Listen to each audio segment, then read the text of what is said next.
The Model Millionaire by Oscar Wilde. Unless one is wealthy, there is no use in being a charming person. The poor should be ordinary and practical. It is better to have a permanent income than to be interesting.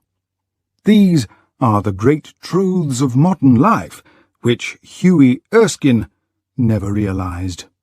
Poor Hughie! He was not, we must admit, a man of great intelligence. He never said a clever or even an unkind thing in his life. But then he was wonderfully good-looking, with his brown hair, his clear-cut features, and his grey eyes. He was as popular with men as he was with women, and he had every quality, except that of making money. His father, on his death, had left him his sword and a history of the Peninsular War in 15 parts. Hughie hung the first above his mirror, put the second on a shelf, and lived on £200 a year that an old aunt allowed him. He had tried everything. He had bought and sold shares for 6 months. But how could he succeed among experienced men? He had been a tea trader for a little longer, but he had soon tired of that. Then he had tried selling wine, but nobody bought any. At last he became nothing, a charming, useless young man with perfect features and no profession. To make matters worse, he was in love. The girl he loved was Laura Merton, the daughter of a former army officer who had lost his temper and his health in India, and had never found either of them again. Hughie loved her so much that he was ready to kiss her feet, and Laura loved him too. They were the best-looking pair in London, and had no money at all. Her father was very fond of Hughie, but would not hear of any marriage plans. "Come to me, my boy, when you have got £10,000 of your own, and we will see about it," he used to say. One morning, Hughie called in to see a great friend of his, Alan Trevor. Trevor was a painter. Of course, few people are not these days, but he was also an artist, and artists are rather rare. He was a strange, rough man, with a spotty face and an overgrown red beard. But when he took up the brush, he was a real master, and his pictures were very popular. He had been much attracted by Hughie at first, it must be admitted, just because of his personal charm. "The only people a painter should know," he used to say, "are people who are both beautiful and stupid, people who are a pleasure to look at and restful to talk to." But after he got to know Hughie better, he liked him quite as much for his bright, cheerful spirits and his generous, carefree nature, and had asked him to visit whenever he liked.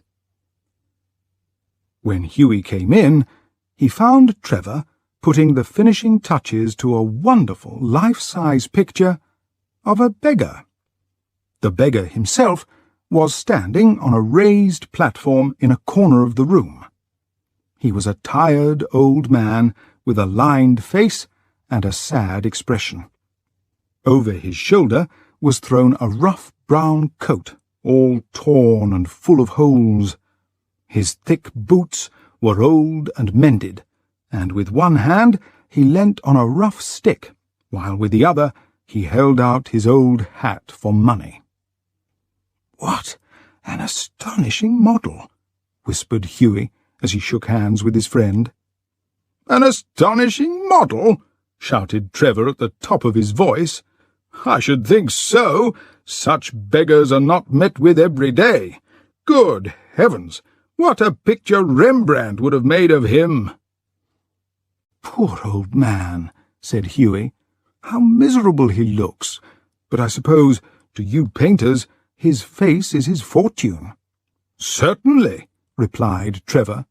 You don't want a beggar to look happy, do you?" "How much does a model get for being painted?" asked Hughie, as he found himself a comfortable seat. "1 shilling an hour." "And how much do you get for your picture, Alan?" "Oh, for this, I get £2,000. "Well, I think the model should have a share," cried Hughie, laughing. "He works quite as hard as you do." "Nonsense, nonsense! Look at the trouble of laying on the paint and standing all day in front of the picture. It's easy, Hughie, for you to talk, but you mustn't talk. I'm busy. Smoke a cigarette and keep quiet."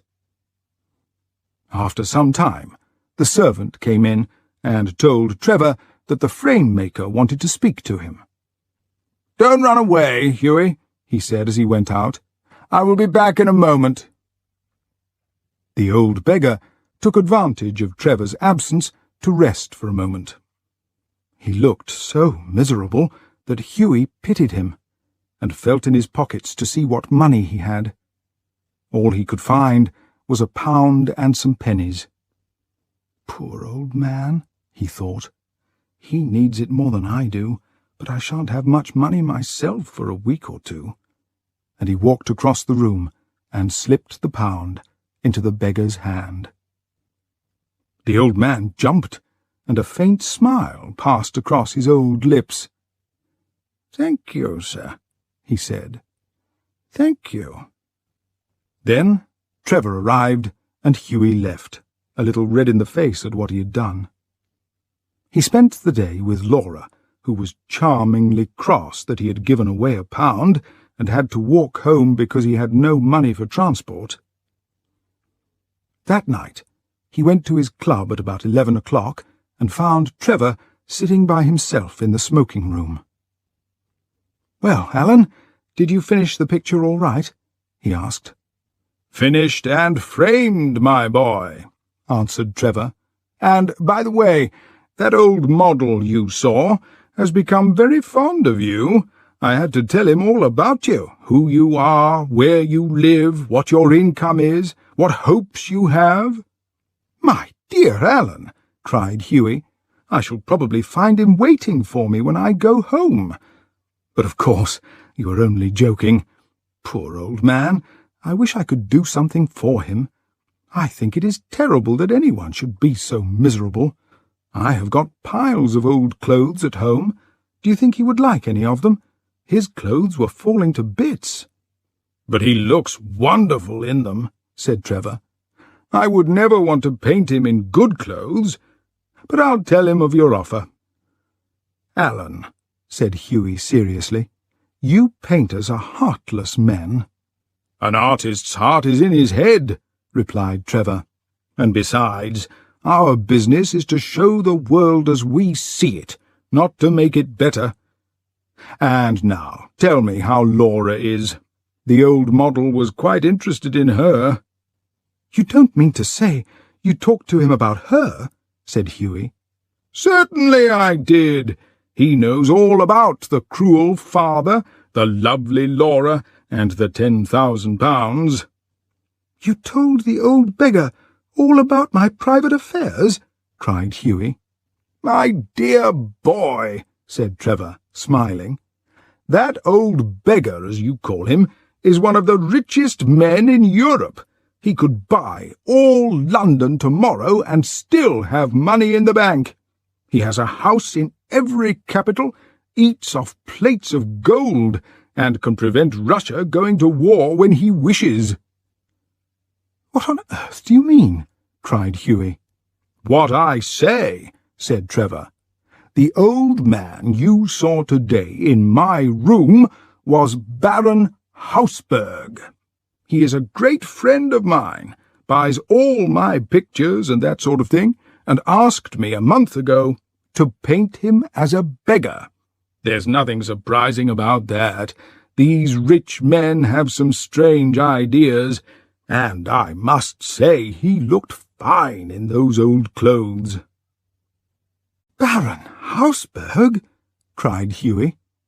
"Good heavens! I gave him £1. and he sank back into his chair in shock. "Gave him £1?"